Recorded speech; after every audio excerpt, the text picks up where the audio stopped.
ప్రియమైన దేవుని పిల్లలారా, ప్రభువైన యేసుక్రీస్తు వారి పేరట మీ అందరికీ వందనాలు. ప్రభువు పేరట మీ అందరికీ శుభములు, దీవెనలు కలుగునుగాక. ఈ ఉదయకాలం పరిశుద్ధ గ్రంథం నుండి దేవుని వాక్యాన్ని చదువుకుందాం. మత్తయి సువార్త 6వ అధ్యాయము 3-4 వచనాలు చదువుకుందాం. నీవైతే ధర్మము చేయునప్పుడు నీ ధర్మము రహస్యముగా నుండు నిమిత్తము నీ కుడి చెయ్యి చేయున్నది నీ ఎడమ చేతికి తెలియక ఉండవలెను. అట్లయితే రహస్యమందు చూచు నీ తండ్రి నీకు ప్రతిఫలమిచ్చును. దేవుడు తన మాటలు మనందరి కొరకు దీవించునుగాక. ఆమేన్.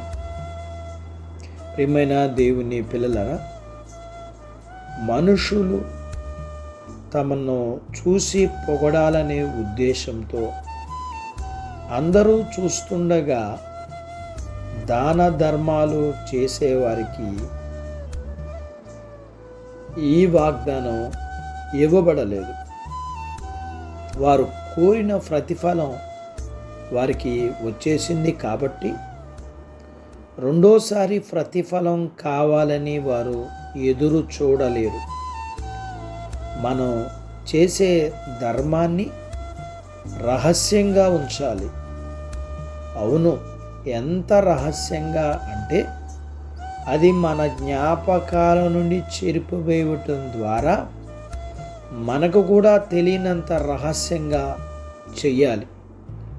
మనం తరచుగా భోజనం చేస్తూ ఆ తర్వాత ఆ విషయాన్ని ఎలా మర్చిపోతామో అలాగే మనం తరచుగా దాన ధర్మాలు చేస్తూ ఆ విషయాన్ని మర్చిపోవాలి. ఎవరెవరికి ఏ విధాలుగా సహాయపడ్డామో, ఏమేమి ఇచ్చామో అన్న విషయాలు ఎక్కడా బహిరంగంగా నమోదు చేసుకోవద్దు. మనం దాన ధర్మాలు చేస్తూ నేనంత ఉదారంగా ఇస్తున్నాను అని మనసులో కూడా అనుకోకూడదు. అలా అయితే మనకు మనమే ప్రతిఫలం ఇచ్చుకున్నట్లు అవుతుంది కదా. మనం దాన ధర్మాలు చేసిన తర్వాత మిగతా విషయాన్ని దేవునికి విడిచిపెడదాం. ఎందుకంటే ఆయన వాటన్నిటిని తప్పకుండా చూసి నమోదు చేసుకుని తగిన ప్రతిఫలం ఇస్తారు. ఈ విషయంలో ఆయన ఎన్నడూ తప్పిపోరు.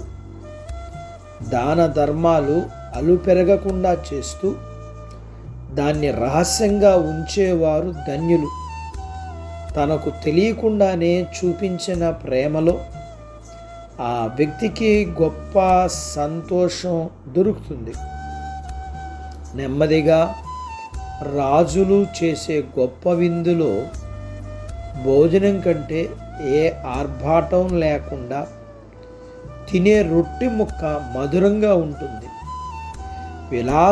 విలాసవంతమైన స్థితిని అనుభవించడానికి మనమెందుకు ఈరోజు ఆతృతపడాలి? మన ప్రాణానికి మధురమైన విందును రహస్యమైన దాతృత్వంతో సంపాదించుకుందాం. రహస్యంగా దాతృత్వ కార్యాలు చేసే వారిని దేవుడు వ్యక్తిగతంగా చూసి తగిన ప్రతిఫలం ఇస్తారు. ఈ కార్యాన్ని ఆయన స్వంత విధానములోనూ తగిన సమయములోనూ జరిగిస్తారు. ఆయనిచ్చే ప్రతిఫలం అతి శ్రేష్టమైనదిగా ఉంటుంది. ఈ వాగ్దానం ఎంత వాస్తవమైనది అంటే అది పూర్తిగా నిత్యత్వములో మనకు ప్రత్యక్షపరచబడుతుంది. అటు బాధ్యత దేవుడు మనకు దయచేయునుగాక. ఆమేన్. ప్రార్థించుకుందాం.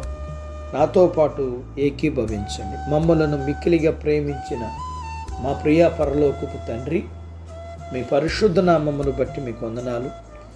ఈ ఉదయకాలం మీ పాదాల దగ్గర మీ లేఖనాన్ని నేర్చుకోవడానికి సహాయం చేశారు. నేర్చుకున్న లేఖనపు సత్య ప్రకారం మేమందరము మా జీవితంలో ఇతరులకు మేలు చేసేవారిగా, చేసిన వాటిని బట్టి మేము వాటిని ఇతరుల ఎదుట ప్రదర్శించకుండా రహస్యంగా ప్రతిఫలం ఇచ్చే నీ దగ్గర నుంచి ఫలాన్ని పొందుకుని దీవెన పొందుకునే బాధ్యత మాకు దయచేయండి. మేమందరము ఉపకారమును ధర్మమును చేయ మరవకుడి.